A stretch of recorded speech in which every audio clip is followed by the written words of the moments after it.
Hi friends, దొండకాయ అయితే మనకైతే బాలింతలకైతే పాలు పడడానికి దొండకాయ కారం అండ్ కాకరకాయ పొడి ఇలా వేసుకొని తింటారు ఫ్రెండ్స్. ఈ విధంగా రావాలంటే నేను చేసే ప్రాసెస్లో ట్రై చేయండి. ఖచ్చితంగా టేస్ట్ అయితే అద్భుతంగా ఉంటుంది. మంచిగా చిన్నపిల్లలకైతే మంచిగా, బాలింతలకైతే మంచిగా పాలు అయితే పడతాయి. ఓకేనా? ఈ విధంగా ట్రై చేసుకోండి ఫ్రెండ్స్. చాలా టేస్టీగా వచ్చింది.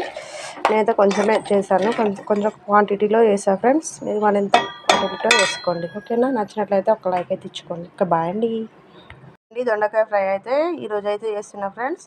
దొండకాయ కావాల్సిన పదార్థాలు: దొండకాయలు, ఉల్లిగడ్డలు, పైగు కరివేపాకు. మనమైతే ప్రిపరేషన్లోకి అయితే వెళ్ళిపోదాం. చూద్దాం ఫ్రెండ్స్.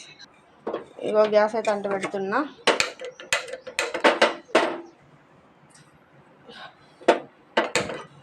సో గిన్నె అయితే పెట్టిన ఫ్రెండ్స్. గిన్నె బాగా కావాలా.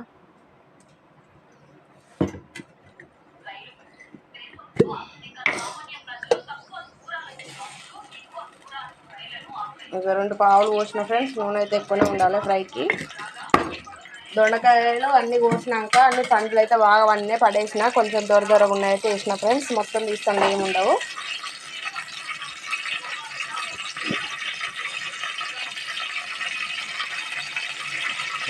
చికాపటా అంటున్నాయి. కొబ్బరి వేసుకున్నా ఫ్రెండ్స్.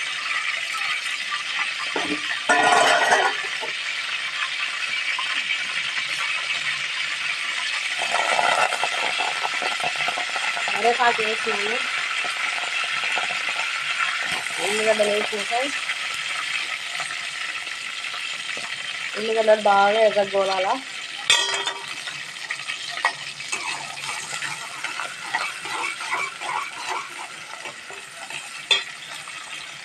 మన దొండకాయలు కూడా నూనె వేసుకోవాలి, ఎందుకంటే కొంచెం దూరగా ఉన్నాయి కదా. నూనెలో కోలితే బాగా టేస్టీగా వస్తుందండి. దూరదనం అంతా పోతుంది, పచ్చిపచ్చి వాసన అంతా పోతుంది. పచ్చిపచ్చి వాసన అంతా పోయినాక అల్లం ఎల్లిగడ్డ అండ్ పసుపు వేసుకోవాలండి. నేనైతే దూరగా వేసుకుంటున్నా. ఇగో ఎర్రగా గోలినాయి ఫ్రెండ్స్. ఇగో ఇలా ఎర్రగా గోలాల. ఇక గోలినాయి అనుకో, కొంచెం పండు దూర చేసినా కూడా పచ్చిపచ్చి వాసన అయితే పోతుందండి. ఇట్లా వేసుకోండి. ఇంకా బాగా వేయాలి ఫ్రెండ్స్. వేగినాకనే అవి వేయాలి. వేసినామనుకో మాడిపోతుంది అడుగు. కొంచెం రెడ్డిష్ కావాలా, కొంచెం కావాలా. వేగిపోయింది ఫ్రెండ్స్. ఇగో పసుపు వేస్తున్నాను. పసుపు అయితే ఒక స్పూన్ పట్టింది.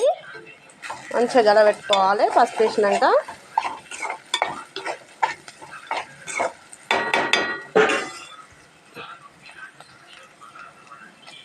చూడండి ఫ్రెండ్స్, అల్లం ఎల్లిగడ్డ పేస్ట్ వేసిన. కొంచెం నూనె పైకి అయితే వచ్చింది. మన నూనె అయితే ఎక్కువనే పోసిన ఫ్రెండ్స్.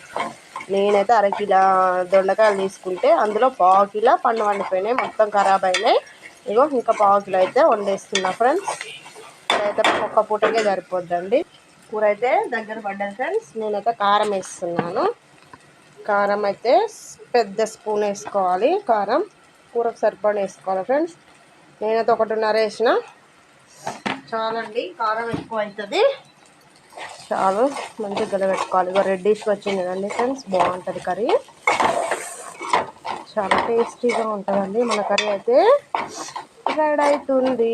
కొంచెం ఉప్పు వేసుకొని మసాలా, లాస్ట్ ఇంగ్రీడియంట్ మసాలాతోటి కంప్లీట్ చేసుకుంటే సెట్ అవుతుందండి.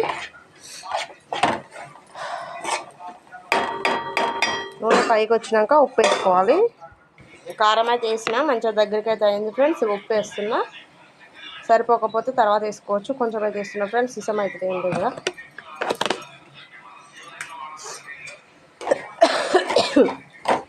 ఘాట్ వస్తుందండి. చూడండి, వేగిపోయినాయి మనమైతే దొండకాయలు.